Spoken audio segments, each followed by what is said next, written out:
Amis des alimentations originales, bonjour.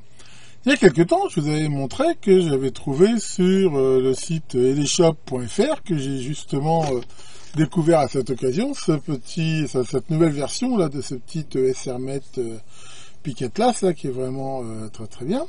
Et comme je suis d'un naturel curieux, je me suis baladé un petit peu sur le site, et en particulier, j'ai été voir ce qu'ils avaient comme alimentation. Et derrière, on peut voir que, voilà, si on choisit toutes les alimentations, ils ont en même temps un super filtre là. Et quelque chose qui a attiré mon attention, c'est que dans ce filtre, on peut voir que il y a des alimentations ACDC BAID. Alors BAID, je sais pas ce que c'est, mais j'ai été voir sur AC, et là j'ai vu avec surprise quelque part qu'ils avaient un certain nombre d'alimentations de laboratoire alternatives. Jusqu'à présent, je vous ai montré moult alimentations de labo continue, des doubles, des triples, des programmables, un petit peu tout ce qu'on veut. Mais là, j'ai vu cette alimentation et je dois dire que ça m'a plutôt intéressé. Alors, on peut voir qu'il y a différents modèles dont les prix varient. Là, qu'on peut voir, c'est des hors taxes là, de 409 à 3055 euros. D'avoir une alimentation de labo alternative, c'est quelque chose qui m'intéresse. Ça m'intéresse tellement d'ailleurs que, pour info, j'en ai 3 en construction, ou du moins en design, dans mes cartons, dont la maudite CP109, là, qui est toujours en attente d'être terminée. Mais j'ai plein de choses à faire avec une alimentation de laboratoire alternative. Et je me suis dit, bon, je sais qu'on n'est pas encore à Noël, mais je vais aller demander une petite avance au barbu, là. Et je me suis arrangé avec lui, ce qui fait que, voilà, je me suis offert, alors j'ai pris le modèle, quand même le moins onéreux, ici, donc le APS 4000A, sachant qu'ils sont assez proches, hein, la APS 7000, une des majeures différences entre les différents modèles, c'est que ceux-là sont programmables, c'est-à-dire qu'on peut les programmer via une ligne série, alors que celui-ci ne l'est pas. Et il y a aussi, bien sûr, éventuellement, comme on peut le voir, des différences de puissance. Là, par exemple, on voit que c'est un KVA. Celle-là est quand même assez limitée. Mais bon, moi, j'ai pas vraiment besoin forcément de beaucoup de puissance. Alors, il y a d'autres paramètres qui changent, hein, et comme on va le voir, et ça, par contre, c'est ce que je regrette, c'est que celle-là, on peut varier la fréquence jusqu'à 250 Hz, alors que celle-là monte jusqu'à 500.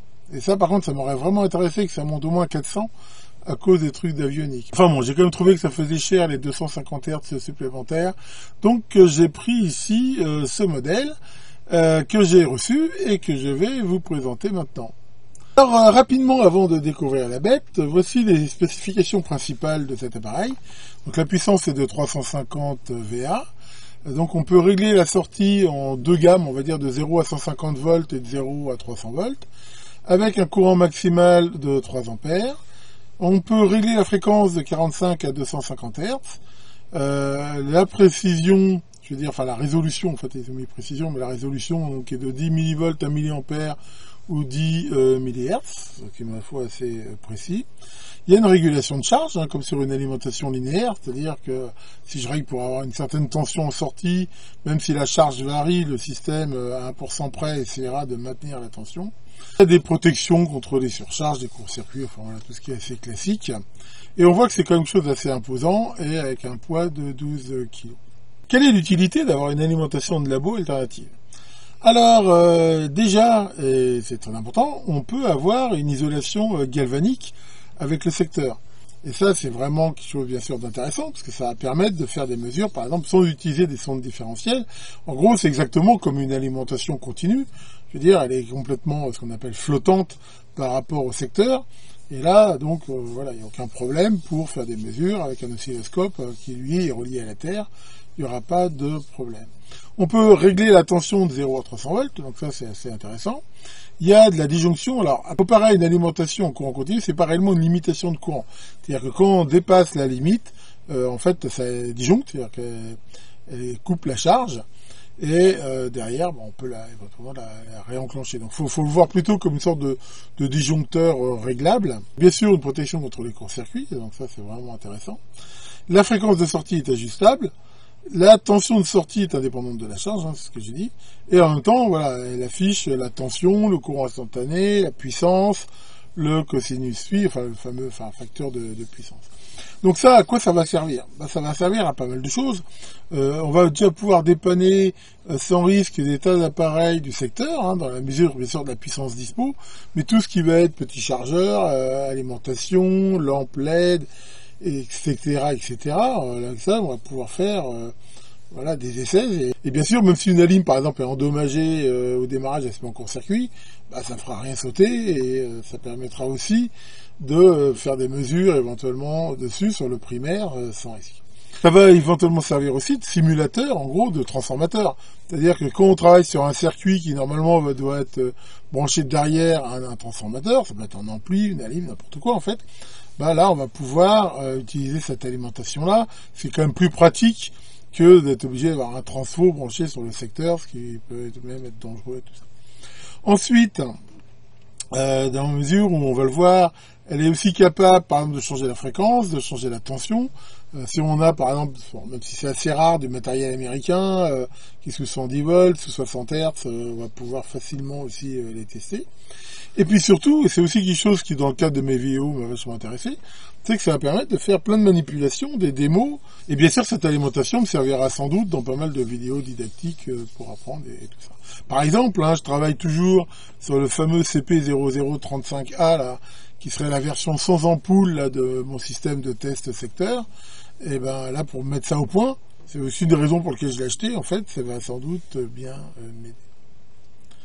Alors, sans plus attente, regardons la bête de plus près. Bien, alors voilà, j'ai reçu l'appareil. Donc on peut voir que c'est un carton qui, ma foi, est assez volumineux et aussi assez lourd. Alors, comme d'habitude, je vous propose de découvrir ensemble. Là. Donc, nous avons un carton qui contient un autre carton, ce qui est ma foi relativement fréquent, ce qui est pas mal d'ailleurs, c'est une bonne protection. On peut voir que le premier carton a pris quelques coups, et ça c'est plutôt bien. Donc là on voit qu'il y a un deuxième scotch que nous allons ouvrir, et à l'intérieur nous avons un sachet anti-humidité, voilà. Un câble secteur, c'est très, un truc complètement standard. Deux fusibles de rechange. Un manuel en anglais, qui à mon avis est l'impression du manuel qu'on peut télécharger sur internet. Et comme on peut le voir ici, l'appareil, on voit que cette mousse de protection, c'est très bien protégé. Voilà. Et on peut voir ici la bête, qui comme on peut voir est relativement volumineuse. Alors, voilà. Ce que je vais faire maintenant, je vais faire de la place pour installer ce nouveau bébé, et on va pouvoir le regarder plus en détail. Voilà, donc j'ai réussi à trouver une place à cet appareil qui, comme on peut le voir, est quand même relativement volumineux. Mais enfin voilà, ça m'a permis de faire une petite réorganisation dans mon lab. Donc voilà l'appareil. Donc on peut voir qu'il y a ici le bouton de mise en route, les différents affichages, la tension, le courant, la puissance, et là soit la fréquence, soit le facteur de puissance, et là différents contrôles, et ce bouton là cliquable de façon très claire. Alors ce qu'on peut voir déjà, c'est que la sortie ici, elle est devant, et il y en a une aussi derrière. En fait, elles sont en parallèle, mais on peut choisir de se brancher devant ou derrière. On peut voir que c'est, on va dire, une sorte de prise un peu universelle qui est faite pour les prises chinoises, les prises anglaises, éventuellement, on peut même, voilà, mais ça tient pas terrible, y mettre de l'écartement français, mais c'est pas assez gros en fait. Même si on essaye d'y mettre une prise banane, j'ai essayé, ça tient pas terrible. Donc, c'est pas la partie la plus réussie, du moins pour la France, mais on va voir que tout à l'heure que j'ai trouvé une solution à ce problème. Alors déjà un bon point, c'est un interrupteur mécanique, et ça c'est bien parce que j'aime pas les trucs qui restent en veille. Donc là on va le mettre en route. Voilà, donc là il y a deux choses que l'on voit tout de suite. C'est un bruit relativement important du ventilateur, donc ça c'est un point négatif. Bon, c'est pas la mort, mais enfin voilà, on l'entend bien quand même. Donc ça c'est un petit peu dommage. Avec un bruit comme ça se trouve, faudrait que je regarde. Ça se trouve c'est un ventilo 220 volts ou... Enfin bon, faudrait que je regarde s'il n'y a pas moyen d'en mettre un petit peu plus silencieux. Bon, maintenant c'est pareil, honnêtement qu'on l'utilise, au bout d'un moment on l'oublie, c'est pas rédhibitoire, mais c'est vrai que c'est un petit peu dommage. Sinon, on a vu, voilà, il y a cette petite séquence d'autotest. Elle reste automatiquement sur le dernier réglage qu'on a fait et la sortie n'est pas activée. Donc il n'y a pas de danger, même si là on voit qu'il y a une tension assez importante. Mais on peut choisir dans les préférences de l'appareil, dans les réglages système, si on veut par exemple qu'au démarrage, ça soit on avec la dernière tension. Enfin, voilà. Là, le défaut est quand même assez safe dans la mesure où voilà, c'est pas activé. Alors, au niveau du fonctionnement, honnêtement, c'est vraiment très très simple, il n'y a rien à dire. Pour régler la tension, on appuie sur V7 et on peut tourner ici ce bouton, sachant que de façon très classique, voilà, on peut changer le digit qui est important. Et derrière, on peut valider comme ça. Enfin, ça change, si on change la tension en cours de route, elle change instantanément, mais voilà, après on peut la valider. On peut choisir pareil de changer la fréquence. Voilà, donc c'est super simple. Et on peut choisir très simplement ici de, pareil, choisir la limitation de courant que l'on veut. Par exemple, moi je la laisse ici sur 100 mA. Sinon, il n'y a pas grand chose à dire. Ici, on choisit si on veut afficher la fréquence de sortie. Là, voilà, je l'ai changé, on va la remettre à 50. Ou le facteur de puissance. Donc ça, c'est un choix qu'on peut changer à tout moment. Et ici, on a en gros les deux gammes. Est-ce qu'on veut avoir de 0 à 150 ou de 0 à 300? Donc là, on peut choisir ces deux gammes-là. Ici, il y a des réglages, je veux dire, tout faits pour les tensions 110, 220 qui seront sans doute les plus utilisées souvent. Et pareil pour les deux fréquences les plus souvent utilisées, à savoir 50, 60 Hz, mais on l'a vu, on peut le choisir. Donc voilà en gros ce qu'on peut dire. Ici on peut avoir jusqu'à 5 valeurs mémorisées. Là par exemple j'en ai mémorisé une qui est d'afficher le power factor et d'avoir 50 Hz ou 12 volts. Et pour mémoriser, en fait quand on fait un réglage, on reste un petit peu longtemps appuyé sur le réglage que l'on veut. Et ça le mémorise, enfin, c'est vraiment hyper simple. Et pour finir, voilà, il y a ce bouton système là qui donne un certain nombre de petits paramètres. Bon, je ne vais pas rentrer dans le détail, sachant qu'il y a un truc qui est intéressant, c'est qu'on peut avoir une mise en route différée. Et on peut choisir que quand on le met en route, ça attend par exemple 5 secondes avant de se mettre en route. Et ça, des fois, ça peut être intéressant. D'ailleurs, j'avais même fait un petit montage comme ça sur une alimentation. Et pour finir, là, on va choisir de mettre ou pas en route la sortie. Et voilà, on voit que quand c'est en route, les points décimaux ici clignotent. Ça permet de voir que c'est en route. Alors, même en route, on peut très bien changer ici la tension ou ce qu'on veut. Voilà. Et bien sûr, si on atteint la limite de courant maximum, on va le voir, on va faire un essai. Il y a une alarme sonore et lumineuse. Et bien sûr, la sortie se coupe. On va voir ça tout à l'heure.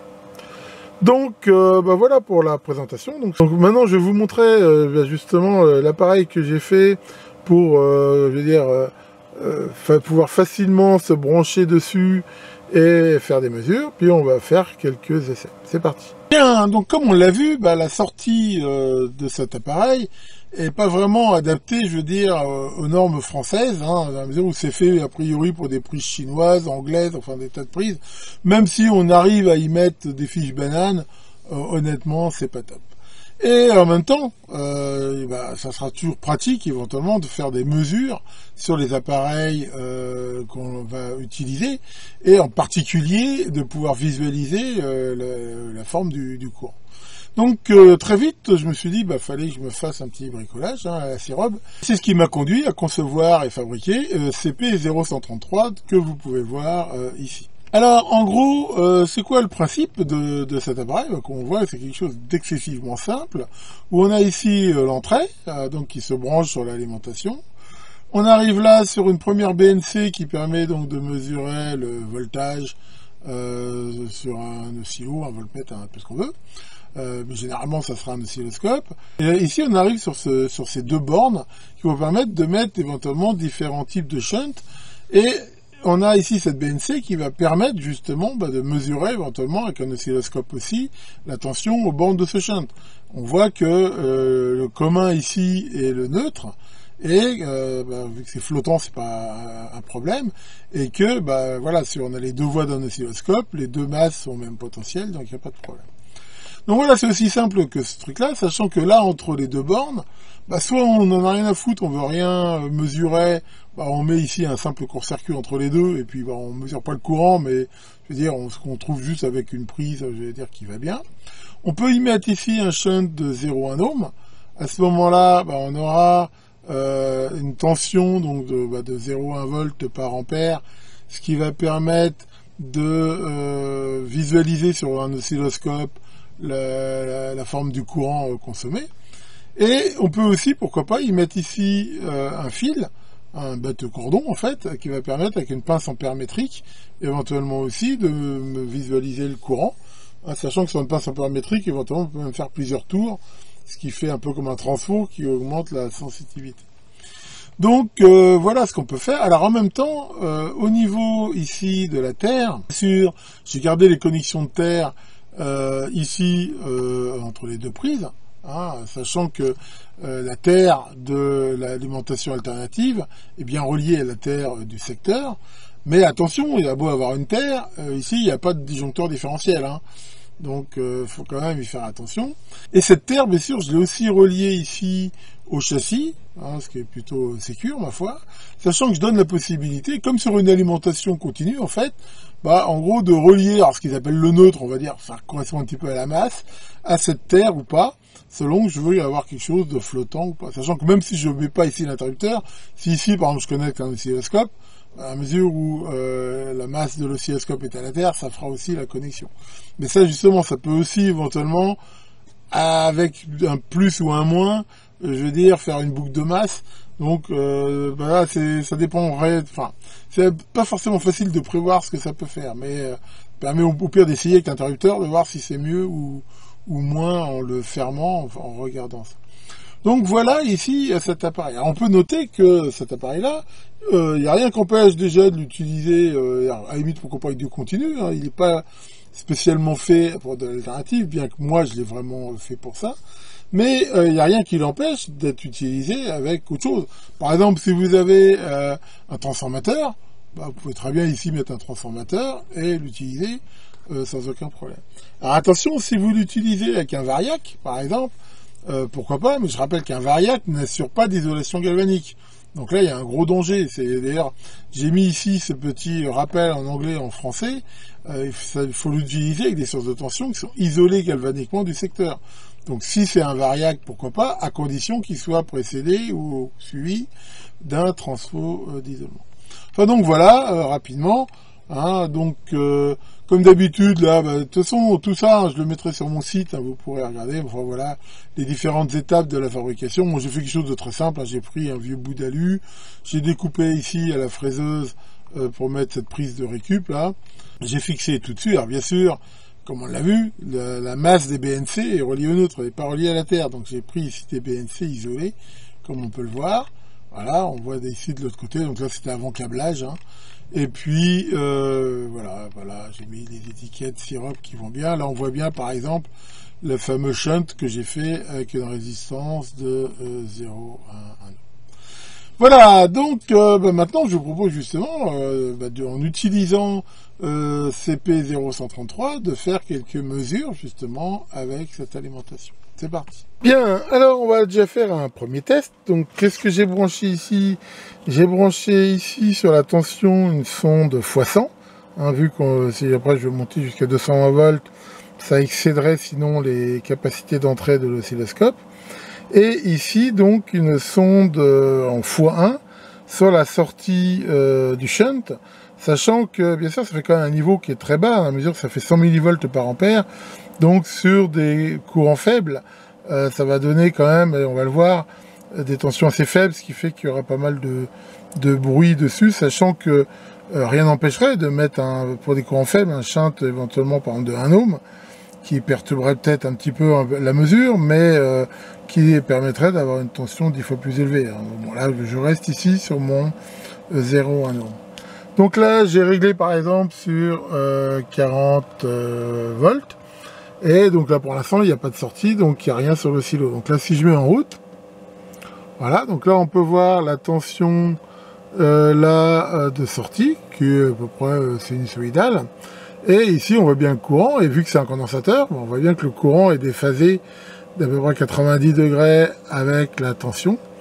Sachant que là, on voit ces espèces de petits pics là, au moment des changements, qui sont assez bizarres en fait, parce qu'on voit pas de pic au niveau de la tension. Je sais pas exactement d'où ça vient.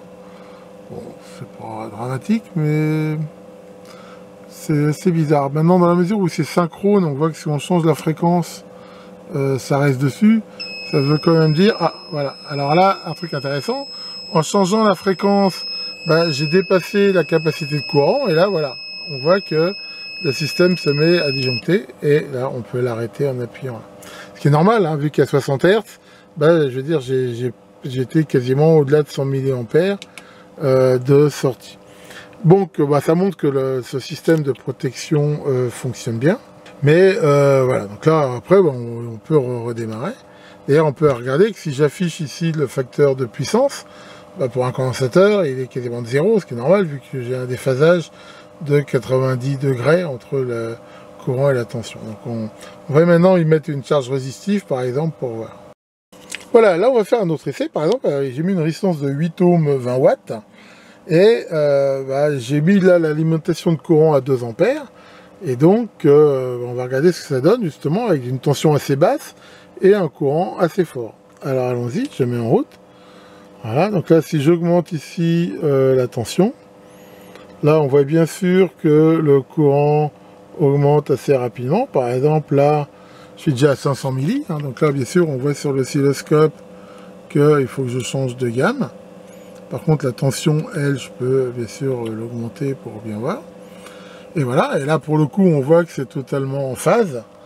Et que le facteur de puissance est quasiment proche de 1, ce qui est tout à fait normal pour une charge résistive. Alors ce qu'on peut voir quand même, c'est qu'à assez basse tension, la sinus est un petit peu déformée.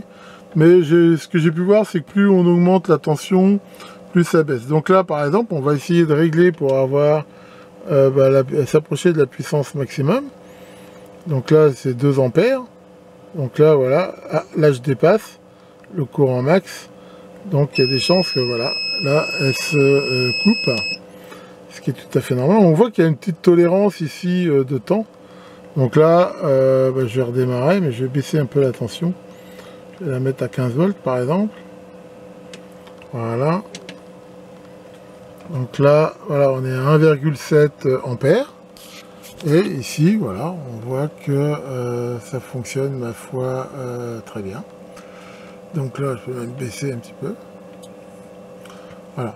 Donc là, on voit quand même que ça arrive quand même à dissiper de la puissance et que la tension reste stable, on va dire ici. Donc voilà, on peut juste voir cette petite déformation. Alors on va maintenant faire un essai avec une tension plus forte pour voir. Voilà, là par exemple, j'ai mis une résistance de 33 ohms. Et 33 volts, ça va nous faire un courant à peu près d'un ampère. Donc ici, si je mets en route, voilà, et là on constate en effet que la sinusoïde de la tension s'améliore nettement. En fait, voilà, c'est-à-dire qu'en gros à partir de 30, 40, 50 volts à peu près, on a quelque chose de beaucoup plus sinusoïdal. Mais c'est vrai qu'il y a un petit peu de distorsion en dessous. Bon, maintenant je pense que dans bien des cas, ça devrait pas être gênant. Mais ça existe néanmoins. Voilà, alors maintenant pour finir, on va faire un test par exemple avec cette petite alimentation USB donc qui se branche sur le secteur et peut fournir jusqu'à 2 ampères en USB. Donc là je lui ai mis une petite charge de 1 ampère. Et là ça va être très intéressant justement de voir la tension mais surtout le courant, de voir comment cette petite alimentation consomme du courant sur le secteur. Donc là, j'ai réglé 240 volts, ce qui correspond à la tension à peu près du secteur chez moi. J'ai mis une limitation de courant en ampères, bien qu'elle consomme certainement beaucoup moins que ça. Et là, voilà, on va pouvoir mettre en route et voir ce qui se passe. Donc là, on voit très bien la tension d'entrée sinusoïdale. Et on voit ici le courant. Alors, on voit ici ces parasites. Alors j'arrive pas trop à déterminer d'où ils viennent ces parasites. Je sais pas s'ils viennent de l'alimentation ou d'autre part. C'est pas très clair. Faudra que je fasse éventuellement des essais, mais enfin bon. Ce qui est surtout intéressant ici, c'est de voir, voilà, la pique de consommation de l'alimentation, ce qui est tout à fait normal. Hein. Je rappelle que sur ces petites alimentations à découpage, on commence à redresser le secteur. En gros, chaque fois que la tension ici baisse, bah, le condensateur de l'alimentation se décharge, et donc à l'alternance suivante, quand la tension devient suffisante, bah, elle se recharge. Et on a bien ici ces pics qui montrent de toute façon qu'en effet, sur une alimentation à découpage, contrairement à une charge purement résistive, là on voit très bien que le courant en fait consommé ne suit pas du tout la tension d'entrée. D'ailleurs, si on affiche ici le facteur de puissance, on voit qu'on a un truc genre 0,5 qui justement montre bien qu'il y a un problème. Maintenant, je suis pas vraiment sûr que ce facteur de puissance, enfin je sais pas trop comment il est mesuré et si ça correspond vraiment à ça, mais enfin bon, ça donne quand même ici une idée. Et on voit là, voilà, qu'elle consomme 6,7 watts. Alors si j'enlève la charge, voilà, alors on voit que le courant a énormément diminué et que elle consomme beaucoup moins, elle consomme quasiment que 4 mA, ce qui est tout à fait normal. On voit quand même que la charge au niveau du secteur est bien proportionnelle à la charge en sortie. Enfin, si je remets ici ma charge, voilà, on voit qu'à nouveau, ça consomme beaucoup plus. Alors pour info, j'ai voulu faire un essai pour voir un petit peu en quoi la valeur du shunt changeait. Donc là, j'ai mis une résistance de 1 ohm. Et on peut voir ici quand même que, bon, on a toujours un peu de parasites, mais quand même à un niveau quand même plus faible. C'est l'inconvénient, encore une fois, d'avoir un shunt de faible valeur. Avec 0,1 volt, ben voilà, on a des faibles tensions et voilà, dans un environnement où il y a toujours un peu beaucoup de parasites dû à l'éclairage, dû à plein de choses, c'est toujours un petit peu gênant. Donc finalement, ici, ça permet quand même d'avoir une vue et une meilleure résolution ici, mais il y a toujours quand même ce niveau de bruit. Là, par exemple, j'ai redescendu la tension ici à 5 volts et là, c'est en absence de charge. Et on voit quand même ces parasites ici, qui à mon avis viennent quand même de la lime, parce que quand on coupe, voilà, on voit qu'on en a un tout petit peu, mais quand même nettement moins. Et dans la mesure où le sinus il est fait par, je veux dire, des impulsions successives, je pense quand même que ça vient un petit peu de la lime. Alors, ça c'est quand même un petit point, je trouve, un petit peu négatif. Bon, c'est pas hyper gênant, mais enfin je veux dire ça fausse un peu les mesures. Je pense quand même que ça serait sans doute possible de faire un petit filtrage qui pourrait quand même être assez efficace. Il va falloir que j'étudie ça et dans ce cas là je le rajouterai à je veux dire à mon câble là et je vous tiendrai au courant de ces modifications. Bon, alors que dire après tous ces essais? Globalement, ça reste quelque chose, une expérience que je trouve positive. D'ailleurs, je lui donne la note de 16. Alors, on va voir quand même qu'il y a quelques points qui font que je baisse un petit peu cette note. Enfin voilà, bon, de toute façon, tout ce que je vous montre là, vous le retrouverez sur mon site. Je mettrai le lien en commentaire, donc on peut pas tout voir. Mais là, j'explique un petit peu quand même que l'avantage qu'on peut avoir d'une alimentation comme ça par rapport à utiliser un variac. Je vous laisse lire si ça vous intéresse. Alors en gros, qu'est-ce que j'ai aimé sur cette alim? Le design, la qualité globale de l'appareil, des boutons et tout, de l'affichage, tout ça, c'est plutôt bon. Le rapport qualité-prix, quand on voit, je veux dire, le prix généralement de ce genre d'appareil, ma foi, pour moi, il reste assez correct. L'utilisation est agréable et simple, on voit que ça répond bien, ça répond vite. Là-dessus, j'ai rien à dire. Il y a un bouton marche-arrêt mécanique qui est une bonne chose. On peut mémoriser très facilement les réglages, ça peut être aussi sympa. Il y a cette option de mise en route différée là qui des fois peut être intéressante. Globalement, elle est dans ses specs. Je vais vous montrer très rapidement toutes les mesures que j'ai faites, mais toutes les mesures que j'ai faites montrent qu'elle est dans ses specs. Alors après, il y a ce niveau de parasite, mais ils en parlent pas dans les specs. Donc, comme ils en parlent pas, voilà, est-ce que le niveau de parasite est normal ou pas? C'est difficile de le dire. Il donne des fusibles de rechange avec. Bon, j'espère qu'on n'en aura pas besoin, mais enfin bon, c'est toujours quelque chose de sympa. On a la sortie dispo sur les faces arrière et avant, ça c'est plutôt aussi pas mal. Et comme on l'a vu, ils ont quand même fait une doc, alors qui est en anglais, mais qui est quand même imprimée. Et ça, c'est aussi plutôt bien. Alors, qu'est-ce que j'ai regretté ou moins aimé sur cette alimentation? Bah, on l'a vu, le ventilateur, il est toujours en fonction. Bon, ça, à la limite, c'est pas bien grave, mais bon, comme on l'a vu, il est relativement bruyant. Bon, c'est vrai que ça s'oublie, hein, ça fait un petit bruit de fond, mais enfin, c'est quand même quelque chose, je pense. Maintenant, il existe des ventilos plus silencieux. Voilà, il y a quand même ce niveau relativement élevé de parasites HF en sortie. Après, c'est toujours pareil, quand on dit relativement élevé, d'après ce que je vois, ce niveau de parasites, il est à peu près constant. Il n'est pas tellement dépendant de la tension ni du courant de sortie, en fait. Il est a priori toujours un petit peu identique. Alors c'est vrai que, comme on l'a vu, avec un shunt très faible comme j'ai, bah, ça m'oblige à monter la sensibilité de l'oscillo, donc ces parasites deviennent relativement très visibles. Après on voit c'est attention de sortie, surtout quand on est un peu haute, on les voit quand même beaucoup moins, donc il faut quand même relativiser ce problème, sachant que je pense quand même que il doit y avoir moyen de faire un filtre par rapport à ça. Maintenant, il faut quand même pas oublier que la technologie de cette alim, ça reste une alimentation à découpage, même si c'est une alimentation à découpage qui donne de l'alternative. Hein, c'est un petit peu comme tous les onduleurs, ces machins-là, et que en faisant du PWM, ça génère forcément quand même des fronts relativement raides. Et voilà, c'est l'éternel problème de tous ces trucs qui sont, je veux dire, par commutation. Après, alors moi je regrette, c'est un peu dommage que celle-là monte pas à 400 Hz, mais honnêtement c'est pas un défaut, hein. Et je veux dire, eux ils annoncent bien que ça tient jusqu'à 250 Hz. Y a pas de, c'est pas un reproche qu'on peut leur faire, c'est plus un petit peu un regret que ce modèle-là ne monte quand même pas aussi haut. On a vu que les prises, bon, c'est pas vraiment adapté, il faut bricoler un petit peu. Et alors la doc n'est pas en français, je veux dire, la face avant est aussi en anglais. Bon, honnêtement, ça n'empêche pas du tout d'utiliser. Enfin, comme je dis d'habitude, hein, c'est pas un point négatif pour moi, mais c'est vrai que certains, ça peut éventuellement changer. Maintenant, je rappelle que cette doc est dispo en PDF, qui a maintenant des tas de traducteurs automatiques qui marchent très bien. Donc voilà, hein, tout ça, vous retrouverez ça sur mon site. Et alors justement, à la fin, là, pareil, je vous laisserai regarder, mais j'ai fait quelques mesures où, en fait, j'ai mesuré la tension, la fréquence et le courant. Sur mes deux compères de compétition là, et j'ai shooté ce qu'affichait l'alimentation. Et si on regarde, hein, je vous laisse regarder dans le détail, mais dans tous les cas, elle est dans ses specs, hein, c'est pas un truc d'hyper précision, mais elle est dans les spécifications qu'ils donnent, donc même souvent meilleure, donc là-dessus, il n'y a rien à y redire. Hein, donc là, je vous mets ici quelques liens, et pour info, là, voilà par exemple ce qu'il y a à l'intérieur. Alors là, je l'ai pas mis encore, mais il y a un autre youtubeur là qui a fait des vidéos aussi sur ce modèle. Alors c'est en anglais, mais lui il l'a ouvert et justement on voit ici ce qu'il y a à l'intérieur.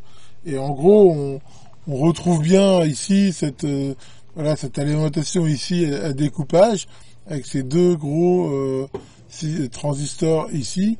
Et derrière, le transfo, là, derrière, qui fait à la fois, je pense, un peu filtrage et assure l'isolation galvanique. C'est sûr qu'on voit qu'il y a un deuxième transfo ici qui, lui, s'occupe de l'alimentation, de la logique et tout ça. Voilà pour cette vidéo un petit peu plus longue que d'habitude, mais je pense que ça valait le coup quand même de bien traiter ce sujet. Et donc, quand même, globalement, je suis très content de mon achat et, comme j'ai dit, ça va m'offrir pas mal de perspectives sympathiques. C'était vraiment quelque chose, je pense, qui manquait dans mon laboratoire, hein, même si j'avais déjà un variac et tout, mais comme je l'explique, hein, c'est quand même pas tout à fait la même chose. Bon, comme d'habitude, hein, en commentaire de la vidéo, je vous mettrai le lien là sur l'article que j'ai fait sur mon site, où vous avez toutes les vidéos, les schémas, tout ce que vous voulez. Il n'y a pas de souci. Tiens Maurice, ça va Maurice? Alors toujours avec pincette? Qu'est-ce que tu dis? Que pincette est ton ange tombé du ciel? Écoute, vu sa gueule, elle a dû tomber du haut quand même. Bon, allez, là-dessus, que le grand sinus vous fasse de belles ondulations et à très bientôt pour de nouvelles vidéos.